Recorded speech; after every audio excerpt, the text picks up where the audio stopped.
بسم الله الرحمن الرحيم الحمد لله رب العالمين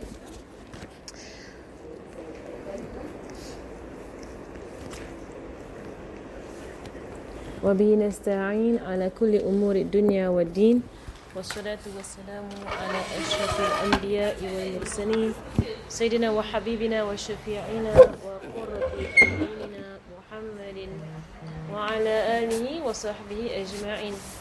نويت تعلم وتعليم وتذكر وتذكير ونفع والانتفاع والإفادة والاستفادة والحث على التمسك بكتاب الله وسنة رسوله صلى الله عليه وآله وصحبه وسلم ودعاء إلى الهدى ودلالة على الخير ابتغاء وجه الله ومرضاته وقربه وثوابه سبحانه وتعالى مع لطف وعافية برحمتك يا أرحم الراحمين.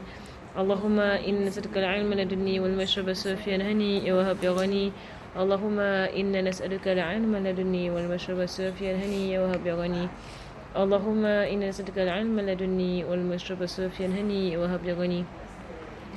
وصلى الله على سيدنا محمد وعلى آله وصحبه وسلم. الحمد لله رب العالمين. آمين. الحمد لله. We're continuing with Surah Takweer. أعوذ بالله من الشيطان الرجيم. بسم الله الرحمن الرحيم. إذا الشمس كورت وإذا النجوم انكدرت وإذا الجبال سيرت وإذا العشار عطلت وإذا الوحوش حشرت وإذا البحار سجرت وإذا النفوس زوجت وإذا الموءودة سئلت بأي ذنب قتلت وإذا الصحف نشرت وإذا السماء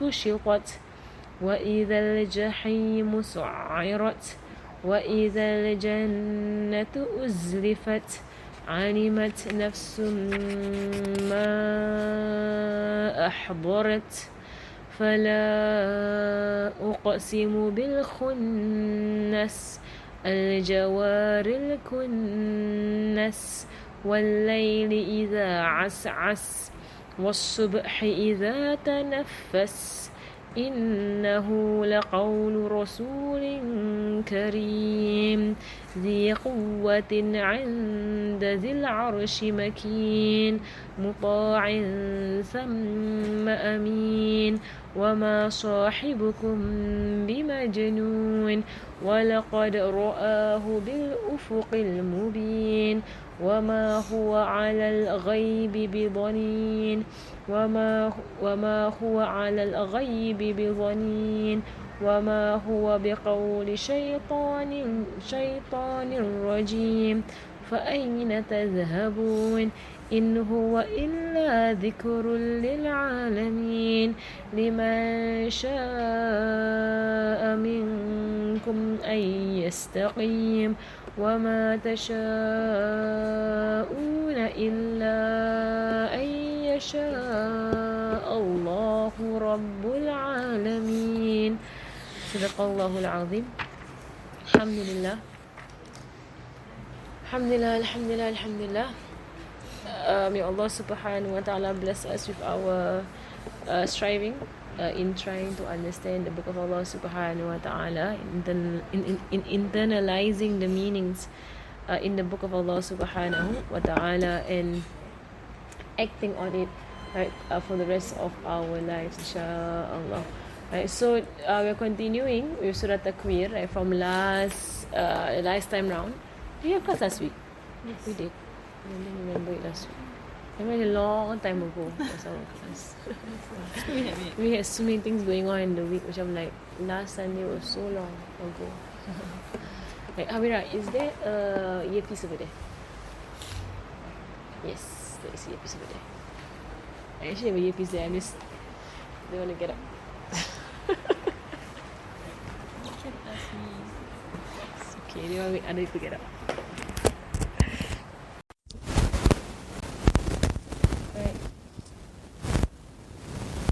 So last week we spoke about the sun, Like the shamsu kuwira, as Allah subhanahu wa ta'ala says in the Quran.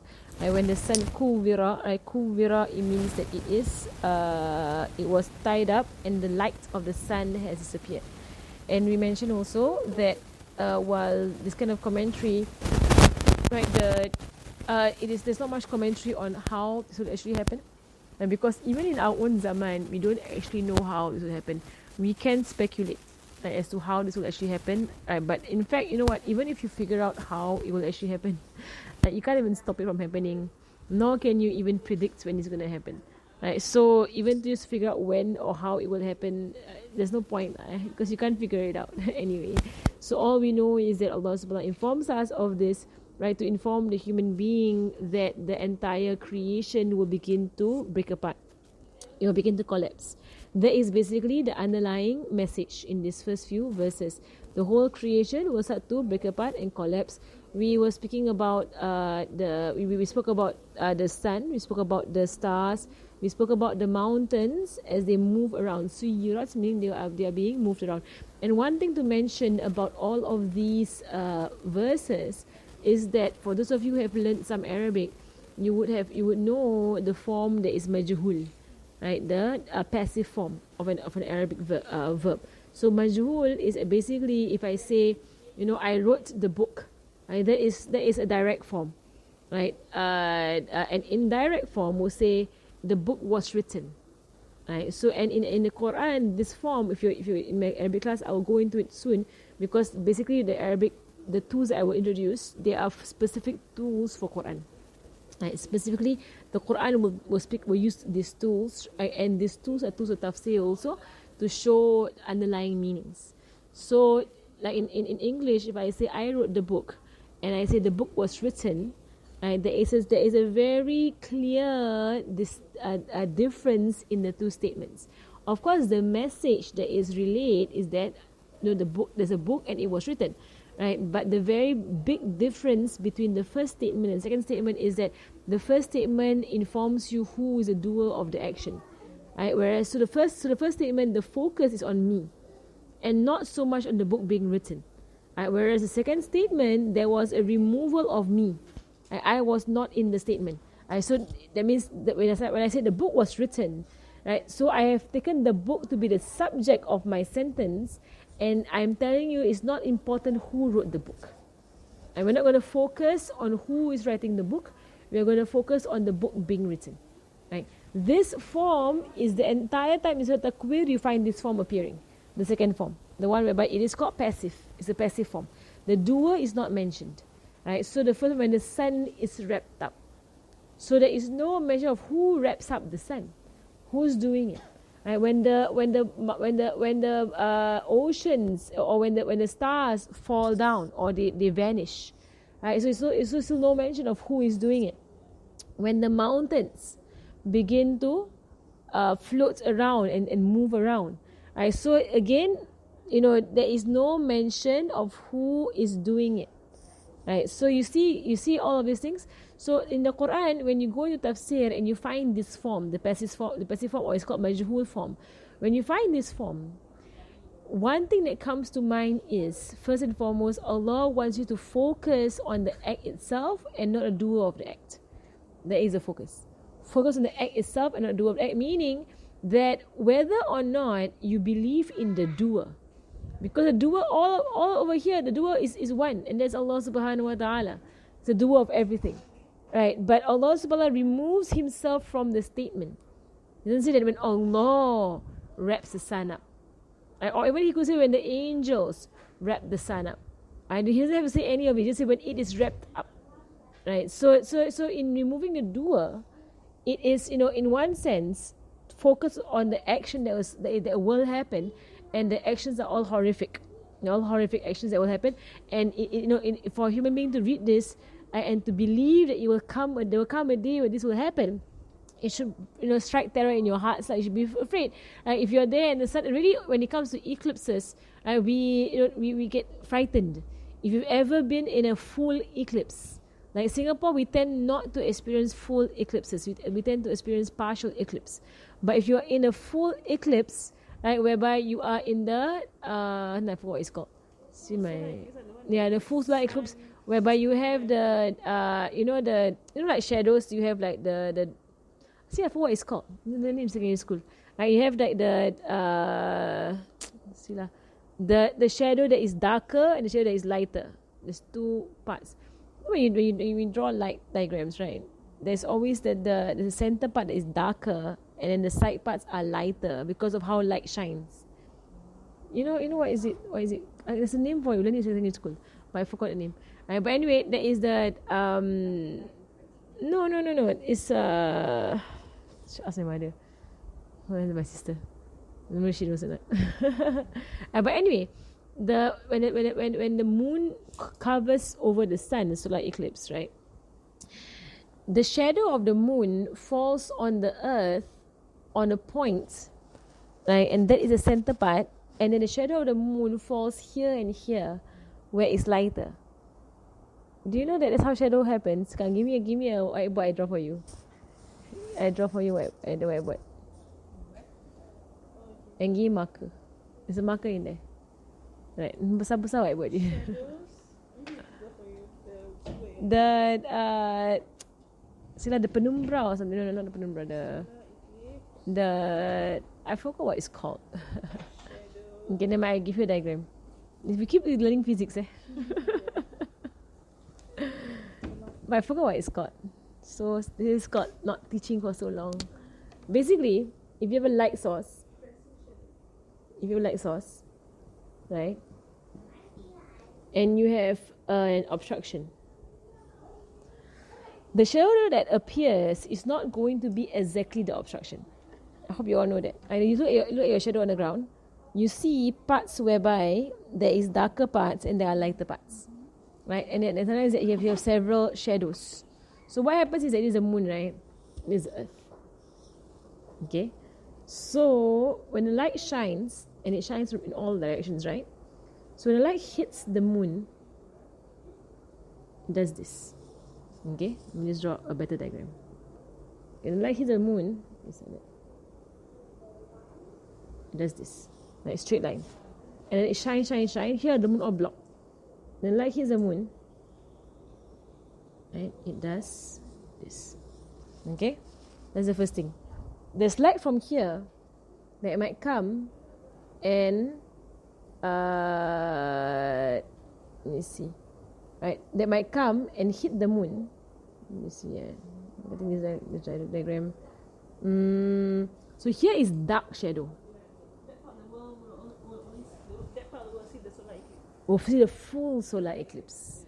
We tend to see partial solar eclipse. So that part of the world, they are in broad daylight and they plunge into darkness. It happens. If you're in a full solar eclipse, you actually plunge into darkness. It becomes like night. Right? And then you come out of the darkness after an hour. Right? So what we actually in Singapore always observe is that you see that there's a light coming from here and it goes there. Right? And light coming from here and it goes there. Right? So here is a shadow being cast. But because there's light coming from here also, it's not as dark. Here's not as dark. Here is not as dark. You see that? Right, so there's a shadow and a light on it. So it's not as dark. We tend to be here. Singapore tends to be on this side. So if we do observe eclipses, we tend to not be in the dark area. Other countries that they have experienced full solar eclipse where they actually plunge into darkness. No, because of where you are on the earth. Right? On the equator, right, we tend to almost never be there because the earth is tilted on its side. Right? So it spins like that. Right? So we tend to never be at that point. Right? So it tend to lah. So anyway, what I'm saying is that if a person is here and you were to experience that, so for us we have never experienced it, you were to experience that, to hear the sun being the sun being wrapped up and its light switching off basically, it's a very scary experience. Now you're seeing the sun and the sun off. Right? So the closest experience we have to that is the full solar eclipse. That is what we can actually imagine. So you're in the daylight, you're seeing the sun, and all of a sudden you're seeing that the all around you is going darker very quickly. It's as if night came midday. Night came midday. That's what happens. So it is. So when it says, so what is verse are about is basically to strike terror in the heart of the human being, right? When the stars begin to disappear. So you see the stars and they're not there anymore. Right? You don't find the stars anymore. When you see the mountains moving in front of your eyes. Right? So you can imagine all these things are terrifying things. And then Allah subhanahu wa ta'ala. So the one of the reasons why the dua is not mentioned is to focus on the terror of what is being done. That is one of the reasons. Second reason is because the dua, it could be that if Allah subhanahu wa ta'ala was to mention himself, the dua, someone will say, oh, I don't believe in God. I don't believe in angels. I don't believe. You know what? Allah is saying this thing will happen whether or not you believe. Right, so the dua is not mentioned, right? Because people who deny the dua. So don't look at the dua, right? So that, for example, if you wrote a book, and you want to say someone, you want for someone to read the book, right? But if you know that if you were to say I wrote the book, they will not read it because you are the one who wrote the book, and there's something against you. For example, because you are the one who did it, and I don't like you, right? So I'm not going to read the book. So if you want the person to benefit, you say, "Oh, this book is a good book. You might want to read it. Someone wrote it, or it was written some time ago." And so in a sense, you remove or you make the doer unknown, because you know that if the person knows who's the doer, they will begin to put a block up. Same thing with these believers in the time of Rasulullah. When Allah mentions, it is him or the angels or whatsoever, they put a block. They don't want to hear it. And they will say, no, it will not happen. It will not happen because you don't believe in it. So Allah subhanahu wa ta'ala removes the doer from the sentence and He just focuses on what is being done. I just want to point out, because last time I didn't point out this part, about the Arabic of it. So in a sense, you could say Allah is the one who wraps up the sun, but here He says that when the sun is wrapped up, when the stars disappear and they fall. So you see, when in English you tend to miss out that it is actually all passive form. So when the star falls, it is actually when the star is made to fall. That's the correct translation. The star is made to fall, and when the stars are made to disappear. So the stars are not doing the action themselves, but they are made to do it. There is a doer that is there. And when the mountains are made to move. So when the mountains are made to move, because when I say when the mountains move, it could be understood the mountains are themselves moving. They are moving themselves. When I say the mountains are made to move, and something is causing the mountains to move. So the mountains are not things that decide for themselves what they're going to do. But something is afflicting the mountains, and they are made to do so. We were there last week. What is that? So the full surah, you will find this form. This form is basically, you will see the pattern. This form is basically the 3 letters here. It is Dhamma and Kasra. So Kuwirat, Suyirat, Inkadarat is a different form. Utilat. So you find a Dhamma, Kasra, Dhamma, Kasra, Dhamma, Kasra. These are all the form of Majhul in Arabic. Inkadarat is a different form. But it is on the 7th form, which also shows that it is being done on. Inkadarat. Wal Isharu Utilat. I mentioned that the Ishar is the 10-month pregnant camel, the most valuable property to the Arabs. So in our time, or towards the end of time, it could still be that the same camel is being left, or it could be a meaning that has a deeper meaning that just reflects anything that is of high value, and it will be left in the streets, and nobody will care about their Ferrari or about their whatsoever, and they will leave the keys there, they'll leave it all there for anybody who wants to take and take, because they know the last day there is no point. And this verse, وَإِذَا الْعِشَارُ عُطِّلَتْ, when the 10-month camel is left, it shows that a person has been rearing this camel for 10 months. From the moment he knows the camel is pregnant, he's been observing, taking care, whatsoever. But when the day of judgment comes, he leaves it. Which shows us, and Allah is telling us, telling the human being, a very clear lesson, that that you work so hard for things in life, but on the day of judgment, what will you leave? Most of us will leave a lot of things. Almost everything we will leave when the day of judgment comes, because we are panicking. And what have you prepared for the next world?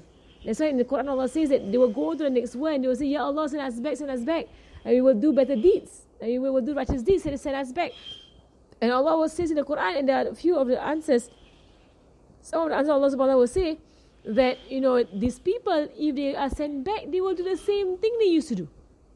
They will forget. Even having gone to the day of judgment and then coming back, they will forget all about that, and they will go back into the delusion on that they used to have, that they used to be on. And Allah subhanahu wa ta'ala also says in the part of the Quran that if they were to be sent back, and Allah says that no, you want to be sent back. From before you were warned and you don't want to heed the warning, then now you're going to be sent back. And so Allah subhanahu wa ta'ala will scold them, right, in a way, and they will not be sent back. So here, وَإِذَا الْعِشَارُ أُطِّلَتْ, when a 10th month pregnant camel is abandoned, it shows us that, what are the value of things. And things that you run after, that you pride, that you decorate, your houses, your cars, your whatever that you have, when it comes to it, what do you do? Right? Do you actually try to take it with you? Even in the aeroplane, like when they have all this the announcement before you when you take off, right? They will say, in case of emergency and evacuation of the aeroplane, leave behind your hand carry. Right? Don't bring. And you're wondering, why must they say it? Isn't it obvious? If you're gonna crash, run, right? Run and save yourself. Don't go and oh, my laptop. Like my thesis is inside there, my whatever, like you can take out your laptop, take out your whatever, subhanallah. The most I might do is take my mushaf. In case get stranded at sea, get this Quran kan. And it's with me all the time because I don't put it upstairs. I don't put it on top. I keep it in the carry, in my bag. But Allah, but what do you wonder, why must they say it? Isn't it obvious? Isn't it like, they don't have to say, leave your hand carry behind. But then some human beings, that's where they are at. They when this kind of things happen, they bring their hand carry. Right? You're like, don't bring your hand carry. You're crazy, right? And they even have to say, don't wear heels. Like if I don't know, for me, if I'm wearing heels and there's a crash in the aeroplane, the first thing I take off are my heels. You cannot run in heels. But there's the thing that they actually emphasize, because some people out there are just weird and what they think. But here you see, on the day of judgment, nobody will care about what they were striving for, what they were gathering in this world.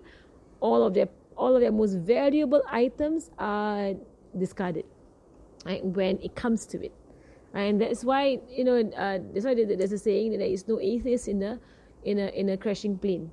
Right? So because when it comes to it, when it really comes to it, you can argue all you want, argue all you want, right? But like you won't, even when it comes to disbelief, right? If you're a person who's a disbeliever, but now human beings have gone to such a heedless state that even when they know that they are dying, right, that they will still do their ma'asiyat, they will still do their sins. Whereas in the past, when someone knows that they are dying, they taubat full round, full circle, they taubat, and they begin to do what is right. Allah Alam, the human beings, and it's basically a state of ghafla. It's heedlessness. Right, so وَإِذَا عَشَارُ عُطِّلَتْ وَإِذَا الْوُحُوشُ حُشِرَتْ, and when the wild, this heedless state. Yeah, like nothing. In the end, it all doesn't mean anything. So how do we live with? How do you be in this dunya, right? How do you be in the dunya? So basically, this dunya, as Allah Himself as answers in the Quran, this dunya is a tool.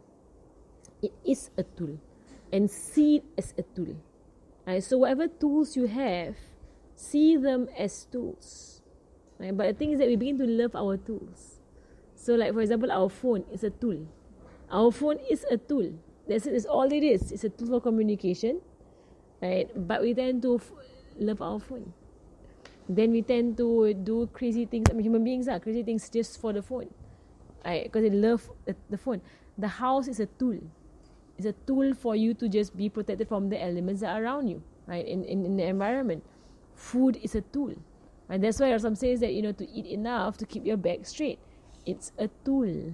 Right? The food is there to keep your back straight so you can function. Right? But then what happens to us? We obsess about the tool. And we become crazy about food, become crazy about our houses, become crazy about our cars, become crazy about, if you can understand that all these things are tools for you to get closer to Allah subhanahu wa ta'ala. So tools for what? For closeness. So when you buy a car, asalkan dia jalan, as long as it is able to move, and it's an okay car, I'm happy with my car. I don't have to have a fancy. You wonder those kind of people who have convertibles in Singapore, and you're wondering where are they driving.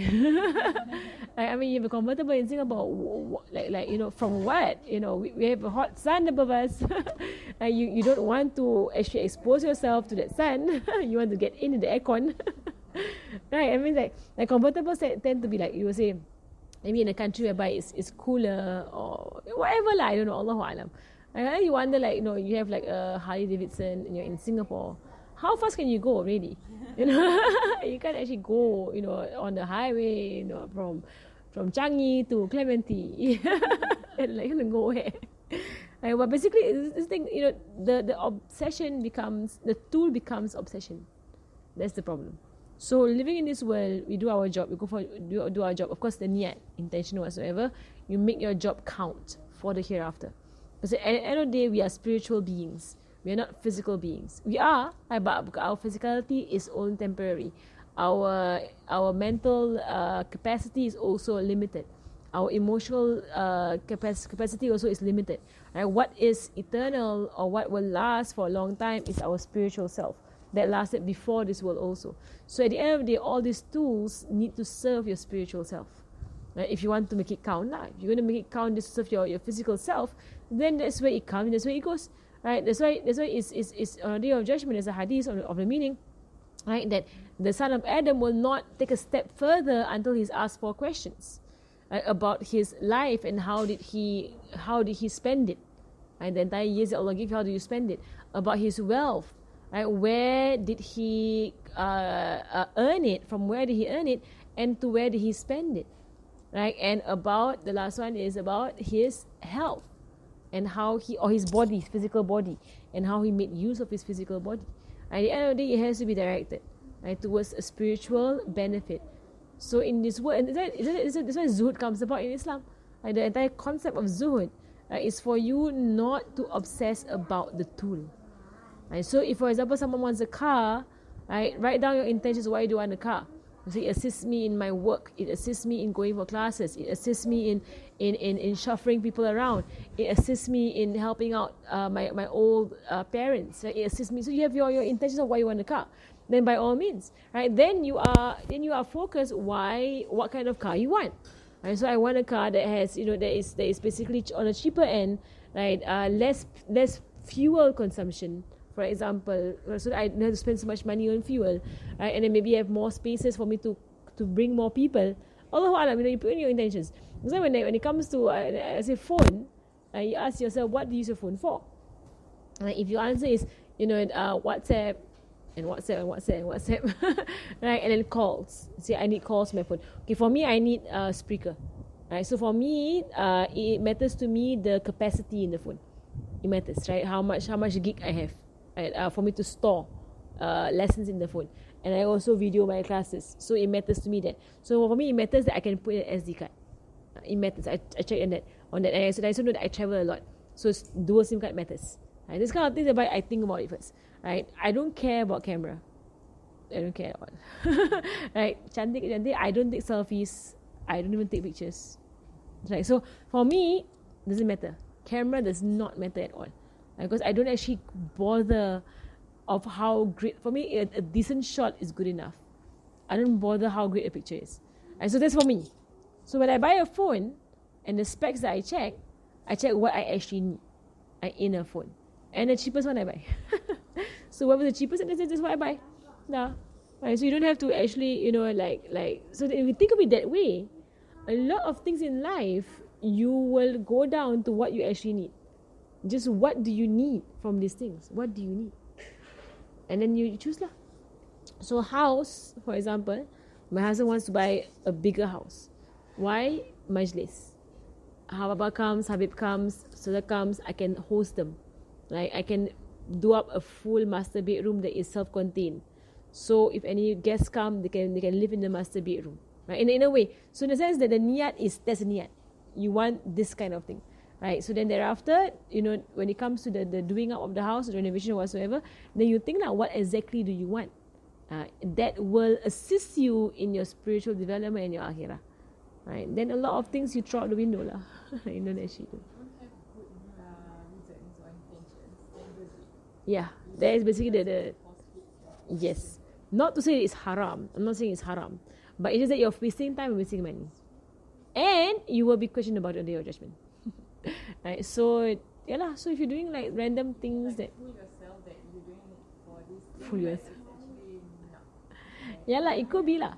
It could be Can't force fit intentions to something that is bad, right? Like you're doing a bad act. Oh, okay lah, not a bad act, like If it's a maksiat act, no matter what your intentions, doesn't matter. It's not a maksiat act, but it's an extra act. Like, so for example, you want to buy a Ferrari. Like, it's a dream since you're young to own a Ferrari. Yeah, and then you're like, okay, you know what? Good intention. To show people that Muslims can make it. That is a very common. I know. That's why I said it. That's why I said it. People say that to show that Muslims can own a Ferrari. Nikabi can drive Ferrari, Nikabi can do Ferrari also. Who they cannot? Yeah, I mean, you think how does it help you in the day of judgment? It just helps you with your name with people. Day of judgment, what? If you buy the Ferrari and on exorbitant, rates of riba or whatsoever, I mean, you're going to worse put yourself into a situation whereby you need to fork out how much money every month just to pay for it, and then it's for show. And after that, it can even put in your heart feelings of riya, showing off, of arrogance, of self-aggrandization on things that don't even matter, like Ferrari. Right? So there's some people can say that, and then you ask them on the day of judgment, will it count as a pahala? Right? Will it count as a good deed? Will it? If you're gonna show people that Muslims can make it, but what does it do to your day of judgment? Does it translate into good deeds? It doesn't. Showing that Muslims can make it actually shows nothing. Because Allah subhanahu wa ta'ala is the only one trying to please. When you say that, you're actually trying to impress People. Yeah. Not Allah subhanahu wa ta'ala. And Allah does not care. In fact, the hadith says, Allah does not care about your physical features or your looks, which can be extended to what you have. He doesn't care. He gives it all to you. To him, does not matter. What he cares about are your intentions and your deeds, your good deeds. That's all he cares about. And so for us to spend money and time and whatsoever, I'm not saying haram, but I'm just saying think about it. Right? Think about it. And that's why in Islam, you need to think a lot. Then by yourself, you think to yourself, why am I doing this in the first place? Why? Like, is it justified that I do all of these things, and then why? Like, what is my good intention behind it? Of course, it can extend far and wide. Because the day my brother asked me about going for a football match. Right? So the answer is not haram.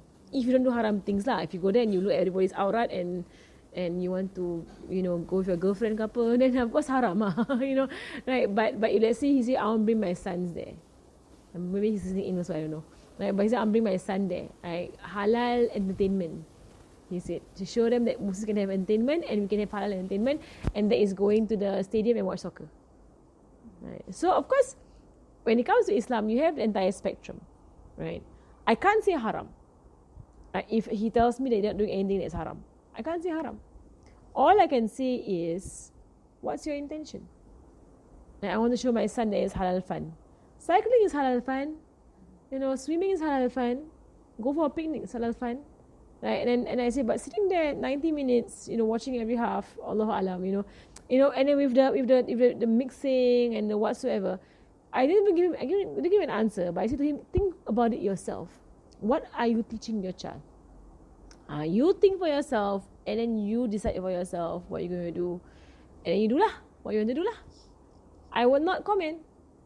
I will not comment. Right? But I cannot say haram, because unless I know you're doing a maksiat, then I can say haram. Right, but I would say, think about it lah. Be wise. It's called, that's why it comes in Surah Luqman. Be wise. What is wisdom? He said the intention is, his opinion is, boys who grow up without watching a football match, they will go into other haram entertainment. That's his view, or his friends who are not given football. Yeah, so his view is boys who don't play football tend to be not manly. No, they go to like club, like so he said. Or other haram entertainment. Yeah. He said his friends will go to club. Kan? Oh, the Malays lah. He said rather than Yeah, I they get you go the to Malays. clubs, right, divert the attention to football. That's his intention. Yeah, that's true. Is that true? No, it's not true. Like I've seen mats. Like I mean not mats lah. Kids who are So in that age. so them going to see it. This is called science. It's called empirical. It's got scientific cause and effect, right? And you learn it in maths. You should learn it in maths. Just because you see a trend like that, does it mean that this causes that? That is actually under mathematics. You learn under statistics. If you learn mathematics, you learn this thing. You can't do an extrapolation, right, between two things just because you see that there's a trend like that. You need to prove that it's a correlation. You learn it in H2 maths. Like, or A-level maths, or in university if you take sets. Is there a correlation? So he thinks that people who don't like soccer or don't go for a soccer match, it is the cause of them having a high probability of going clubbing. Right? But my argument will be, what is the cause of them going clubbing is a lack of Islamic knowledge and education. Right? So it's not because they're not going for soccer, they go to the clubs. I mean, what kind of relation is that? You're like, what kind of relation is that? and then, but subhanallah, but the thing lah, I mean, Allah Alam, I don't know how we got there. Right? But basically, what are you talking about? Because intention making something. Like Yes, because of the isyarat utilat, correct. Okay, isyarat utilat, because so basically if you can put that's what wisdom is. Wisdom is to put everything in its place. That is wisdom. When I went through Surah Yasin in the definition of wisdom, putting everything in its place. So if you go, what's that? Adab.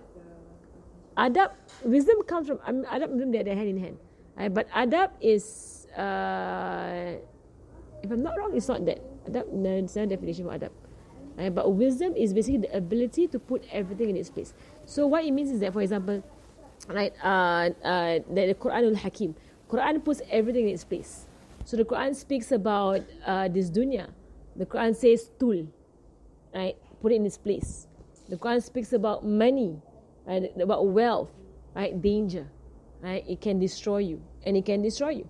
The Quran speaks about shukr in Surah Luqman, about shukr, about gratitude. It's for you, right? Gratitude is only for the one who is feeling grateful. It benefits you and nobody else, right? No one else actually benefits truly from your gratitude except yourself. And if you don't have gratitude, it's against you also. You are the one who is suffering when you don't know how to be grateful, right? So the Quran puts things, see how it puts things in its place, right? It speaks about slander. It puts it on a very high scale, very heavy scale. Slander is dangerous. وَيْلٌ لِكُلِّ خُمَزَةٍ لُمَزَةٍ. The depths of the hellfire, the ones who bring around speech. In a modern world, people do not see slander and gossip as something that is heavy, like something that is of like on a level of murder, you might say, or whatever of the sins that they say of our time. But the Quran puts it in its place, right? Because slander and gossip can destroy a person's life. You can. The subject of slander his life can be destroyed when people go around spreading stories. And the Quran clamped down on that very strongly. The story of Sayyidina Aisha in Surah Nur, right? Clamp down, right? Do not do this. This is of the most atrocious of sins, right? But from the human perception, they can't see it. No, people don't see that someone who goes around spreading stories as as committing a heinous crime. Most human beings will not see that. They'll see it as it's bad to talk about other people. But for them, like gossip column, gossip column, talk, tell stories, everything. It's fun. But the Quran says, you know what? It's worse than zina. Right? So see how, so it's called hakim. It's called wisdom is to put things in this place. Right? So the Quran teaches us that when things in this dunya disappear or they get lost or they get broken, inna lillahi wa inna ilahi raji'un. That's what you say. We are for Allah and we will go back to Allah. Don't care. Let go. Continue. Carry on. Even when it comes to money, and we have lived long enough to know money comes, money goes. So but at this point in life, you should not be upset when money goes. Don't be upset. It's okay. Like, you spend an amount and then it went away. You lost it, disappeared, whatever. One of my cousins bought a cat for $4,000 with the intention to breed the cat. The cat jumped off the window and died. You know who? Don't know. And they say I heard the story. I cannot say now because I'm really got it. Right, but one of our second cousins bought a 4K cat, jumped out the window. And what do you say? Inna lillahi wa inna ilaihi raji'un. What do you say? That one of my sister-in-laws, her cat just choked on the foot and died, and no one saw. Then we saw it, the cat was already dead, and it was like full breed. This kind of like really, some people they buy this kind of leopard cats, they buy this kind of like long hair. They buy, it costs $2,000 to buy the cat. It could be in 2 days and the cat eats something wrong. Actually, my friend, he was buying a second-hand, what do you call it, yang camera that hovers over it. Oh, what do you call it? The drone. And it cost $800. And he was testing it with the owner. And guess what happened? The drone just fell into the river. Yeah. Before the transaction has been done. So he had to pay half, $400 for nothing. Why he had to pay half? Because it's his fault. Or he made it fall in the river. Yeah, he was testing it. And then so Yeah, so in a sense, the Quran puts this in place. And so when money goes, you don't kill yourself over it. You're like, inna lillahi wa inna ilaihi raji'un. Allah will have money come my way some or other again. And if he wants to, he will take it away again. It's up to him. He will do it. He will, and we know especially those who are, if you have your own businesses, or you're self-employed, or those who are self-employed, it does a lot for your tawakkul. It does a lot. You just because if you are used to a pay slip, you're used to that kind of amount of money coming in every month. But if you're self-employed, you really can see Allah's hand. If Allah wants you to do something, He gives you a lot of money. Money coming in from all angles. Right? If He wants you to stop it, He will take away all the money. Then no job. Don't know what to do. It happened to me so many times. Allah SWT wants me to go Syria. So out of nowhere, I had no tuition whatsoever. All my students drop out. They all stop tuition. I got no money. And then when after I got married and I wanted to go Tarif, out of nowhere, so much tuition coming in, and then earning a lot of money all at one go, right? And because Allah wants you to do something, save up enough money to go. Right? So this thing happens, and I know people in Indonesia they will say the best form of ibadah is to be self-employed in Indonesia, because they say you really see the money come and money go. You really see it, and it's not even your own doing. You just put your shop there. Out of nowhere, somebody comes, buys everything, and goes off. And you're just like, Alhamdulillah. And sometimes you see for this one, and not a soul comes your way. And you're sitting there, and no one buys anything. So self-employment is actually it's a full spiritual exercise. Self-employment, because you really tawakal on what's going on. But of course, with salary, you feel, But of course, again and again, once it's pulled, it's pulled. Right? So you see, the Quran, it puts things in its place. Right, so that's why when you ask your question about how do we handle this dunya, we handle the dunya as to how the Quran has informed us as to how we handle the dunya. Right, so it's a tool to get to Allah subhanahu wa ta'ala. So whatever you do in this dunya, you need to ask yourself, what are you doing? Right, so even to the point of, let's say, travel. If you're going for traveling, right, you're going on New Zealand, you want to go to Sweden, you want to go to the UK, you want to go to America, right? Get your intentions right. Right? Go and just ask yourself why you spend that kind of money going to these kind of places. Why? Right? So if you can justify, then by all means, it's not haram. It's not haram. Right? But just ask yourself, why? Why would someone go all the way up to Canada? Right? I want to see the Northern Lights. Can. It's not haram. It's a lot of money. It's a lot of money, but if you want to, no one can say it's haram. It's like someone who buys $1,000 bag. I can't say haram because you paid for it fair and square. Right? But I will just raise my eyebrows. You bought $1,000 bag? Are you, you know? But you can't say haram. Can't say haram. All you can say is, you need to be more wise with your money. You can say that. You can say that, you know, be more wise. But you can't, the Sharia will not allow to say haram. Right? So, yeah, you be question. No judgment, you question. Why did you buy that $1,000 bag, right? Yeah, and you'll be like, to show people that Muslims can have $1,000 bag. Then maybe then the response will be that, and so can non-Muslims. And Allah will say, I gave the dunya to Muslims and non-Muslims. I give to everybody. Fir'aun had $1,000 bags. You know, look at what happened to him. You know, what are you trying to prove? Same thing with travels lah.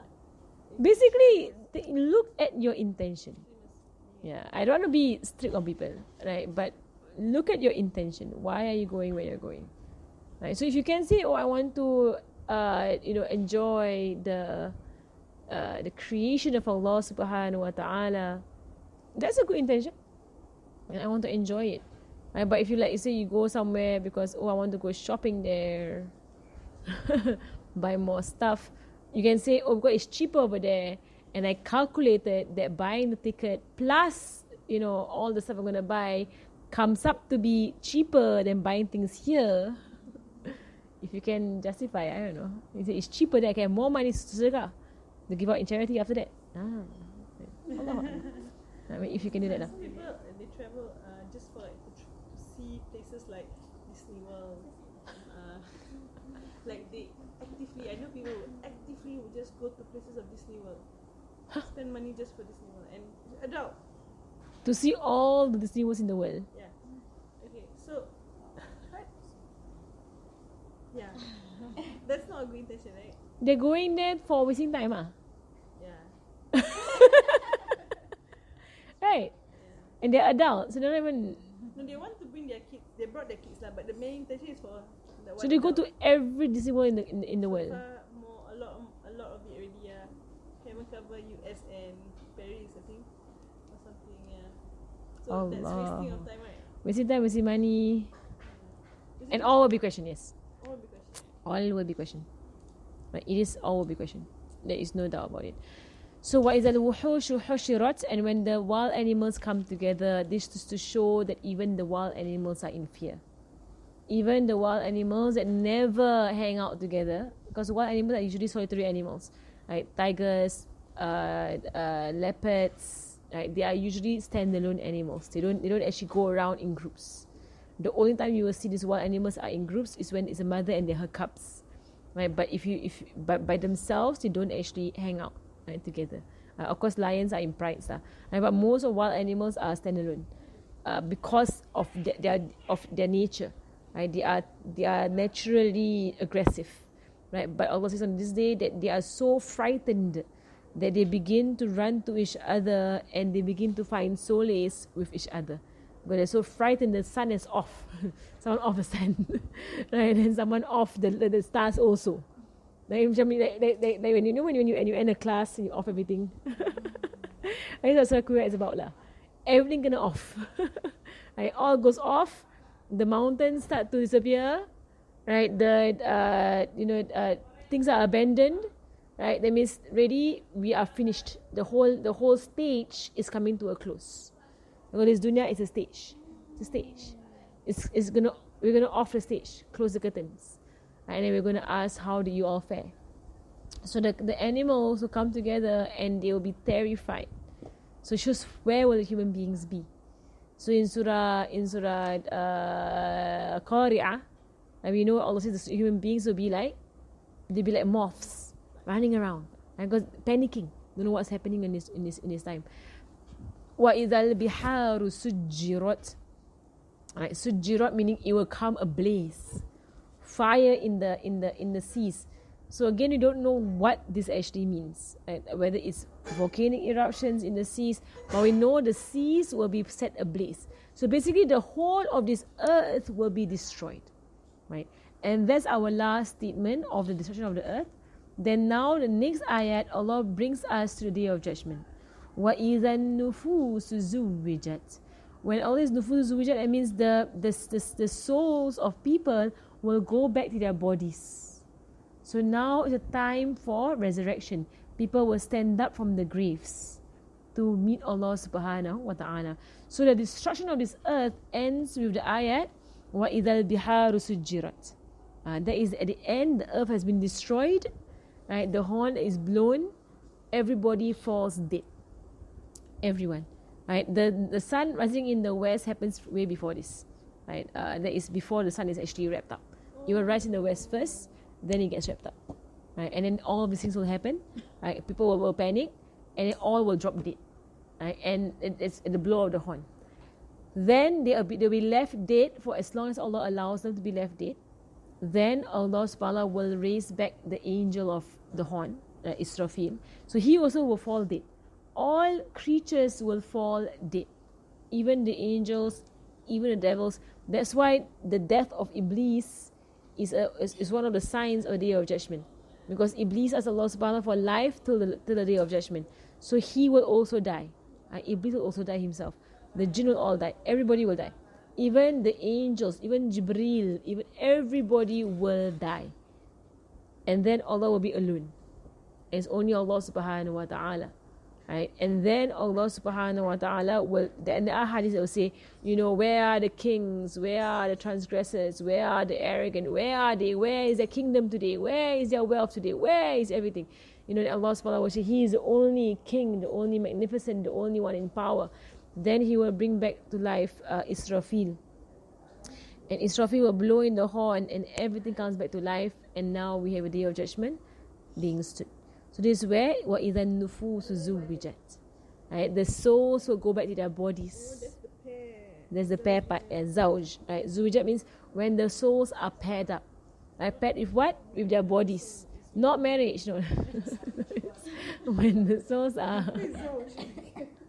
So when the souls are paired up, orang kahwin. No. No, it means when the souls are united with their bodies. Right? And they will stand up. You see, when it comes to this kind of situation, you look at this kind of ayats, suddenly a lot of things in life don't matter. They just don't matter. Right? You have this, you don't have that. People have this, you don't have that. Right? And at the day of judgment, when your soul is being paired with your body, a lot of things that you didn't get in life doesn't matter to you. Just couldn't care less. Because at the end of the day, everybody's going to stand up and you're all nafsi. It's all myself. And it could very well be that whatever you went through in that marriage or in that child or in that job or in that people or in that friend or in whatsoever, could be all against you on the day of judgment. And a lot of dosa piling up. I had a friend in Tarim whereby she was complaining to her husband, that it's so hard for her to, obey him. Right? And then he said to her, if you want, I can divorce you and save you all these sins that you're accumulating by being married. Because she doesn't want to obey. Right? And then he said, but if you want, you can take on to the hadith of Rasulullah that goes, obey Allah, obey Prophet, obey your husband, and any door of paradise is yours. What do you want? And then she thought about it. She told me that she thought about it, and she said to her husband, you know what, I will try my best to obey. Right? But it's just that for her, she was thinking, you know what, kahwin pun dosa. Like I'm married, but I'm just committing sin all the time because I'm always not obeying him. I'm always going against his words. I always, talk back. I always raise my voice. I am stubborn. I'm this and that. Better I'm single. That she was thinking that way. And honestly, when I know I've known enough people, I think some people, it's just better they're not married, because they can't handle it. They can't handle the obedience. They can't handle the... Yeah, their character is very dominant. It's better stay single. And they don't even have a shahwa. For them, they don't even have a shahwa for men. And some of them, they don't even want to look after their kids. So like, why are you in the first place? And why do you get into it in the first place? If you never look after your kids, you're gonna put them with other people. Yeah. So at the end of the day of judgment, this brings us back to our topic of the lesson. These are all tools. They're all tools. It's a tool. So make it a tool for good. It's a sunnah, yes, it's a sunnah. But it's a tool. Right? So Imam Nawawi never got married. Why? Because he was really doing a lot. What he was doing was a lot. He had no time to get married and handle all these things. But he's one imam. There are plenty of imams who got married. And the intention is to have progeny who will carry on the religion. There's their intention. But everyone their lot. Everyone has their lot. So Imam Nawawi, to him, he was writing the entire time. He had no time to look for a wife. Because he was his whole life was spent writing and teaching. And to him, it's like, no time. It's not that he purposely didn't get married. He said, no time to handle this part of life that is for some people and for others, other things. Right? So, so in a sense, it's a tool. It's a tool. So when the nufusu zuwijat, it puts things in place. On that day when you are raised, whatever you did in this world is for you or against you. Everything is for you or against you. It's not always a good thing. It's not always a good thing. So you never know. That's why we always ask Allah subhanahu wa ta'ala lil-afwa wal-afiyah. You ask Allah subhanahu wa ta'ala after your prayer, say, Allahumma inni as'aluka khayrihi kulli ajilihi wa ajilihi ma alimna minhu wa ma lam na'lam wa na'udhu bika min sharri kulli ajilihi wa ajilihi ma alimna minhu wa ma lam na'lam. And which means, oh Allah, I ask you of goodness, whatever is that you can hasten for me and whatever you can delay for me. Any goodness, whether it's soon or later, I ask you of goodness, what we know and what we don't know of it. And I seek your protection from any evil, what is soon and what is later, what we know and what we don't know of it. It's a dua you do after prayer every day. After your financial prayer, you do this dua. After you do your zikr, you go, Allahumma inna as'aluka khayri kulli ajli wa ajli ma alimna minhu wa ma lam na'lam wa na'udhu bika min sharri kulli ajlihi wa ajlihi ma alimna minhu wa ma lam na'lam. And this covers everything in life. ربنا آتنا في الدنيا حسنة وفي الآخرة حسنة وقنا عذاب النار. All these things, because you don't know what of the tools will bring you to destruction or to ruin, and what of the tools will actually help you in your journey to Allah subhanahu wa ta'ala. That is why there are hadiths that they say that, if I'm not wrong of the meaning, that Allah subhanahu wa ta'ala says some people, I give you poverty because I know wealth will destroy you. And to some people, I give you wealth because I know poverty will destroy you. And then to some people, Allah says to them, I give you health because I know health will destroy you. Destroy meaning destroy your iman. Your iman will be ruined by sickness. You will complain and you will this and you will that. And for some people, Allah gives sickness because health will destroy you. You will go out there, gallivanting or whatsoever, doing all these sins, and you will not be here. And so different people, Allah give different things, and what we ask Allah subhanahu wa ta'ala is goodness. And what is the goodness that you know for me? And then give me that. Because I don't know if it will be to my ruin. Right? And too many people that I know that when they enter the things that they think is good for them, it's not. It actually brought them to their ruin. Like entering into these things. Right? Most of you ask istikhara, you have all these du'as, because ask Allah to pave the path for you and to ensure that you make the best of them. So why then nufus zuwijah puts things in perspective, And now the next ayat puts things in clearer perspective. وَإِذَا الْمَوْءُودَةُ سُئِلَتْ بِأَيِّ ذَنْبٍ قُتِلَتْ. And when the baby girl, the maw'uda is a word that already in it has the meaning of a baby girl who was buried alive. The whole word ma'uda means that. The ma'uda means the baby girl who was buried alive. That's what it means. So Allah says, and when the ma'uda is questioned. So Allah is going to speak to the girl and not to her father or to her mother. He will speak to her. بأي ذنب قتلت? What was her sin that she was killed like this? So this ayat, shows us that even something that someone thinks he has a right to do, like a father or mother might think, I have a right to kill my child if I want to. I don't want to bring up this child. I have a right, like, to get rid of this pregnancy because it's going to give me a lot of problems. Right? So, and I've heard people say that. They think they have a right. And it's my own personal right. If I want to terminate the pregnancy, I can terminate. Because it's my life and it's my right. If I keep this child, it's going to ruin my life. Right? So some people might say that. So they will abort. And so for our time, it's no longer about killing a baby girl that is born. In the time of Rasulullah, it was a matter of that. It was a matter that it was seen to be unmanly. Right? And in fact, it's not so much that they are scared of rizki. It's more of societal pressure. Right? It was seen to be something unmanly to have girls, to have baby girls. So men, right? Some men, at the point of the birth of the girl, and he sees a girl, he might take her and bring her to the desert and throw her in a well, or dig a hole and throw her in the hole and bury her and walk away. And to them, in their culture, that was a very manly thing to do.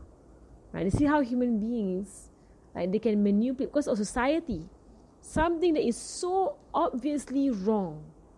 Like, how could this be even right? And how could it even be praiseworthy? Right? But society can make something so ugly, disgusting, into something praiseworthy and chivalrous, manly. Like, this is what society can do. Society can change what is completely wrong to be completely right. That's why we have our judgment of what is right and what is wrong only by God.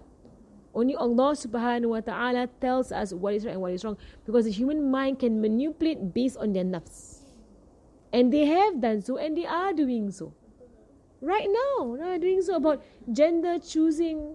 Now it's the latest thing, Yeah, in a sense, I will not say what's my gender until I decide what I'm going to be. Yeah, now they have that. So undecided, gender undecided. I'll let my child choose their gender. As how some people say, I let my child choose their religion. Let your child choose what? He's a child. You let him choose his food. What food he wants to eat. He chooses ice cream the entire time. Right? Because he's nafs. Right? But let him choose. Now is what they're saying. Like, this is when Allah or God is removed from human society and perception. From the equation, it's removed. So now who's to say what's right and what's wrong? Who's to judge? Like, if you can argue your case, you are right. And that's happened in our courthouses, right? So in the courts, right, in law, whoever's a better lawyer becomes the winner. It's no longer about truth anymore. It's about who can argue their case. Right? So now if all these things, like homosexuality, about fornication, now they're even making it beautiful pedophilia.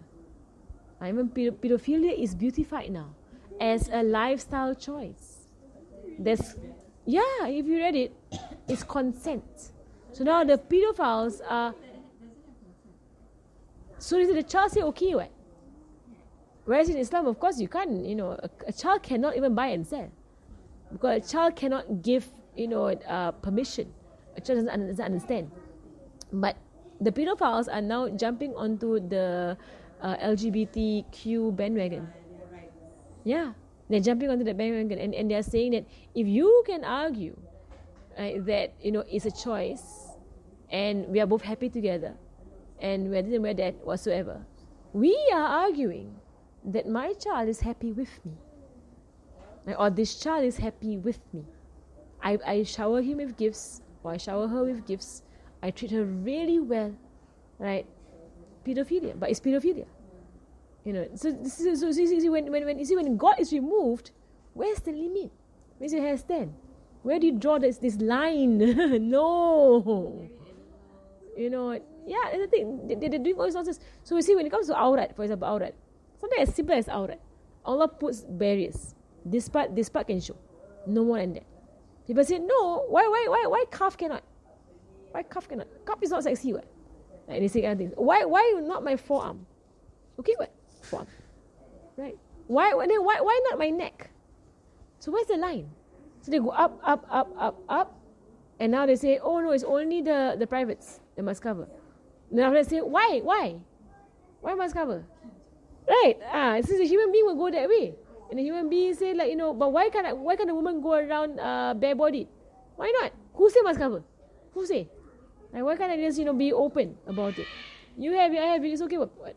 That kind of thing, See, when a human being begins to try to judge and reason, they transgress all bounds. And they be like, why men don't have to wear a shirt and then Yeah, why women must wear a shirt? Why? shirt and then I say why? Then they have all these nudists appearing out of nowhere lah. Right? I mean, see, so Allah, what does Allah subhanahu wa ta'ala do? Puts boundaries. Right? It's boundaries. Male and female. Only. After nikah. Only. Right? Even if a man marries more than one. 4. Limit. Right? No more than 4. And even then, all the rules coming in, all the laws are coming in. Right? Allah subhanahu wa ta'ala, I mean, food. What can you eat? What can you not eat? Don't eat these things. So the Sharia basically, it whips a human being into shape. If not, this is what you see lah. Havoc. It's havoc all around. Right? And then thereafter, there's no wrong anymore. It all falls under lifestyle choice. I choose in my life to do what I want to do. And who can say I'm doing what is wrong? Who says that? Right, so la hawla wa la quwwata illa billah. That's why wa idhal maw'udu su'ilat. So Allah subhanahu wa ta'ala is, what they have done. And there are many stories when it comes to this ma'udah. Sayyidina Umar narrates that he says, Rasulullah, Ya Rasulullah, I have 2 memories of Jahiliyyah. That one of it makes me laugh and the other makes me cry. And Rasulullah says, what are they, O Umar? And he said that, well, I used to have an idol and it was made of dates. And I will keep this idol with me wherever I go. It was beloved to me. I love this idol. But one day I got very hungry and I ate the idol. and he said, Ya Rasulullah. And he began laughing. He said, Ya Rasulullah, where were our minds? Where was our minds? You can't even think. You eat your own God. Are you crazy? And what you're praying to it. And after I eat it, I find more days. I make a new idol. After that, and he said, and then Rasul said, what is the memory that makes you cry? And then he said, I had a girl, a daughter, and I loved her very much. And she was a sweet, beautiful little girl. When she reached the age of 6, so not much allowed for her to live. And some of them do that. They actually allow for the girl to live, right? And they think they can withstand social pressure, and then they actually give in eventually to social pressure. So he said, when she reached the age of 6, I said to her mother, dress her up. I want to bring her to her father's side, right? And this usually means that I want to look for a husband for her, and that means she's going to live long, right? So dress her up. I'm going to bring her to her father's side for them to see. Right, and then propose. Cousins lah. They marry cousins to each other. So the mother dressed her up. And Sayyidina Umar said, I took her, but I took her to the deserts. And Sayyidina Umar's story. And and he said, I began to dig in the sand. And she began to help me dig in the sand, this girl. He said, my small girl lah, 6-year-old. She helped me, and she would dust the sand off of my beard. And the whole time Sayyidina Umar said, I was hard, very hard-hearted, right? And when it was deep enough, right, and she was looking at me, right, and dusting off the beard, I pushed her into the pit, and then I just covered her, and I could hear her voice calling onto me, but I kept covering her until I could not hear her voice anymore, and I walked away. And when he told that story, Rasulullah, he began to cry and cry. He could not stop because of like, where was your heart when you can do something like that, like to your own daughter, and she was even helping you dig the hole. She didn't even know what was going on, and then you walked away. like that. Let her die in the heat of the sand of the desert. Slow death. It's not they will first suffer from the heat, then they will suffer from starvation, right? Then it's a slow death. And they can't come out. How to come out? Right? So it's not when you kill her then you throw her in. You just push her in and you bury. This is the Mau'udah lah. This is the Mau'udah. Right? So all this on the day of judgment, Allah is so angry with the fathers who have done this. And of course, or something to Sayyidina Umar, it's a good thing that Islam has wiped out. Because if Islam has not wiped out, I would have called for punishment for this. Right? But it's a good thing that Islam has wiped out all that you have done from before. All this kind of nonsense, this kind of evil that Shaitan has beautified. You wonder how in the world did Shaitan beautify this? That it is allowed, but it's even back then now. It's up till today, and that is the calamity. We are supposed to be more civilized as a species, human beings, but we become it's the same, sama je. Only that she was 6 years old and it says in the womb. Abortion lah. You don't see the face, you don't care. You don't see the child coming out in front of you crying, you don't care. Right? So abortion has opened up the doors wide open for this to happen, and you have no face to the child you just killed. No face. Just all you have is an idea of something. If it came out, will cause me a lot of issues in my life. I can't handle that. Right? So what? Get rid of it. Whereas it's your own doing. If someone gets pregnant out of wedlock, it's their own doing in the first place. Or someone gets pregnant when they are married, right? But it's still it's a responsibility that Allah put on your shoulders, right? So the Mau'udah. So Allah is so angry that He's not even going to ask the father, why did you do what you do? So there are sins that Allah won't even ask the sinner, because it's so vicious. Allah goes straight to the oppressed. Tell me how you were oppressed. I'm not even going to talk to the oppressor. You're not even given any chance to argue his case. No argument of the case. Just talk to the oppressed, and the oppressed will tell all. And that is this verse shows the anger on that day. Allah subhanahu wa ta'ala, He's so angry, He won't even look at the father. He won't even look at the father of what he has done. And this is the verse where al-maw'udatu su'ilat. It's a very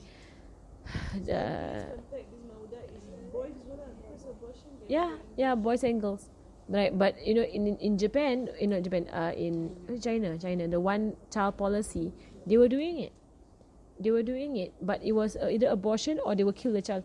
Basically, because they only can have one child, they will check is it a boy or girl.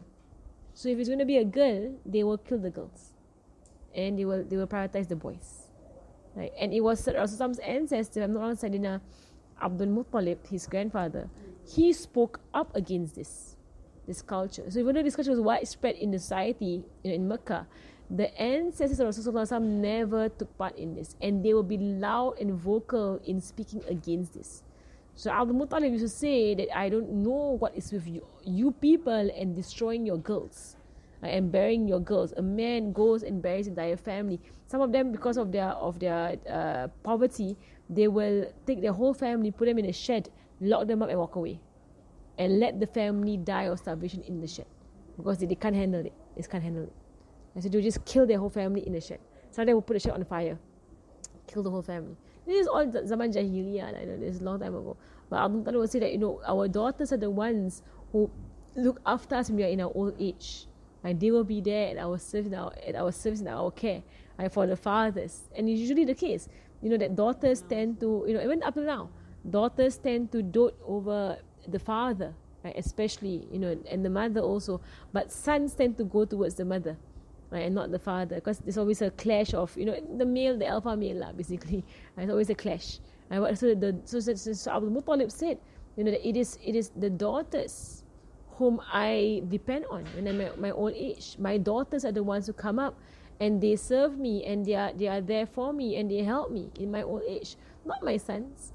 My sons have their families, and they have their things, and they have their whatever. They have no time for me. My daughters have the time for me, so I keep my daughters. They help me in a lot. So he was trying to get to the people.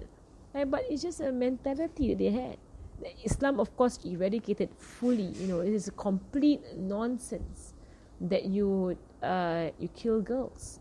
That's why Rasulullah, when having 4 girls, he was ridiculed terribly for being a father of 4 girls. Right? You don't even kill one of them. You kept all 4. Right? And then his sons died. 3 sons, all of them died. Right? So how they call him abtar. You're cut off. You got no sons. You only got daughters. So the girls are a form of like societal ridicule, and they will do it to men, and it will push them to, like what Sayyidina Omar did, kill his daughter, bury her alive. Right? So subhanallah. So when if all the men were trying to be manly, so they will all kill their girls, then who they marry? There are people who keep their daughters. There are. That's why. It's a thing lah. So I mean, it's an irony. So like they say, Ammar bin Yasir, like his mother was one of those who was saved. So she became a Muslim when she heard about this law. So because she said that when before her there were 2 other girls, but each of them, when the father saw the mother give birth to a girl, the father would take and kill the girl. Right? But when the mother gave birth to a 3rd time to another girl, so her father ran out of the room and said he can't do it. Because it does emotionally traumatize a man. Like how Sayyidina Umar was traumatized up even into Islam, of what they did. To kill a baby or to kill a little girl is traumatizing, even for the men, but the societal pressure pushed them into it. So Sayyidah Sumayyah, she said that her father, when she was born, Sayyidah Sumayyah, Ammar bin Yasir's mother, Sayyidah Sumayyah, when her father saw that she was another girl, and after he killed the first 2, another one, he ran out of the room and he said he can't do it. Right? That's why she was spared, because he was too traumatized by the first 2, he could not do the third one. Right? And then so when Sayyidina Ammar came with the news of Islam and what Islam, and he read some of these verses to his parents, and she heard this verse about the baby girl, right? She said, this is true, it's true, right? A religion that says this is wrong and condemns it, right, it is correct, right? Because they think the girl has no rights. The girl has rights. They think the baby in the womb has no rights. He has rights. He has. Right? Don't think that just because you don't see it, he has no rights. On the day of judgment, Allah is going to give it rights. That's why it's su'ilat. He will be asked because he has rights. Right? So, subhanAllah, it's a full understanding of the day of judgment. And then thereafter about the pages and about the skies and about paradise and about hellfire. Basically, on the day of judgment already. Right? It's a day of judgment and everything is coming into. So all of this will lead up to alimat nafsum ma ahdarat. Every soul will know what he has presented. Ahdara means to bring what you have brought. So on that day, you know what you have brought to show. Basically, your presentation on that day. You know what is going to be in your presentation. When you see all this happening, so you know what you're going to show Allah subhanahu wa ta'ala. Like what? So then in that case, it goes back to our topic just now about, do I go and do certain things in life? Because then you have to go and show Allah. What are you doing? Right? So whatever you do in life will be shown. That is your PowerPoint, that is your presentation. You're going to show Allah subhanahu wa ta'ala. Alimat nafsum ma ahdarat. They will know exactly what they're going to bring forth to Allah. Then, and Allah doesn't want to say what it is. Each of you go and think to yourselves. Right? Think for yourselves. What are you bringing on that day to Allah subhanahu wa ta'ala? So this is Surah Takweer, which is very, very, very, very heavy. Surah Takweer. And many of the Sahaba were affected by the verse وَإِذَا الْمَوْءُودَةُ سُئِلَتْ, because a lot of them were involved in that, and they did that. Even though Islam wiped out all of their sins, but they were very affected by that verse. And even though Rasulullah was affected by the stories that they told him about what they used to do. But Rasulullah himself never did it, as if his ancestors, all of them did not kill. Because so basically, there were people who were sensible, in Mecca who did not succumb to this terrible social pressure of killing baby girls, like with all the other practices, because like they would tawaf naked and they would do all kind of nonsense lah. But there were always this group that would refuse, right? So in any time, even in society, here we can learn this also in this ayat. In any zaman, even if the majority of society is doing nonsense, there's always those people who are sensible, and they can see this is complete nonsense, right? So that even like the day that someone shared an article about in the, I can't remember where, in the US or something like that, like about gender change and something like that, right? And then there were non-Muslims who were standing up against it, right? Just because you're going to create a lot of turmoil in our children, and they're going to see the repercussions. They will see, right? They're continue doing this. They're going to see a society of tumultuous, really emotionally turmoil children, and they're going to be adults. They will see this. So, but this is basically Allahu Alam, and Allah knows best. I'm going to stop soon. The plan of the Dajjalic system lah, to put human beings into a state of instability, so unstable that when Dajjal comes as a hero, everybody clings on to him. Right? So, but basically to just throw them into instability. Family unit not there, family unit broken, family unit not natural, the family unit, whatever, all of these things will start coming in, right? So the children who grow up like this, you don't know, right, how much turmoil they are facing. So when Dajjal comes as a hero, right, it's easy for him to sweep them up, and I will give you emotional happiness, I will give you security, I will give you, look, trust me. This is the idea. So you shake people up, then you come and give them the the handhold. Allahu Alam, Allah knows best, right? It says for us, our handhold is one, and that is the Quran. فَاعْتَصِمُوا بِحَبْلِ اللَّهِ, hold on to the rope of Allah, and that is the Quran. I'll stop there. Sallallahu ala sayyidina Muhammadin wa ala alihi wa sahbihi wa sallam, walhamdulillahi rabbil alamin. الفاتحة. أن الله يرزقنا علما نافعا وعملا خالصا مستقبلا وحسن التعليم ودلالة على الهدى يسر بقلب النبي محمد صلى الله عليه وسلم من الروح معلمنا مشايخنا وذوي الحقوق علينا وإلى حضرة النبي محمد صلى الله عليه وسلم. الفاتحة.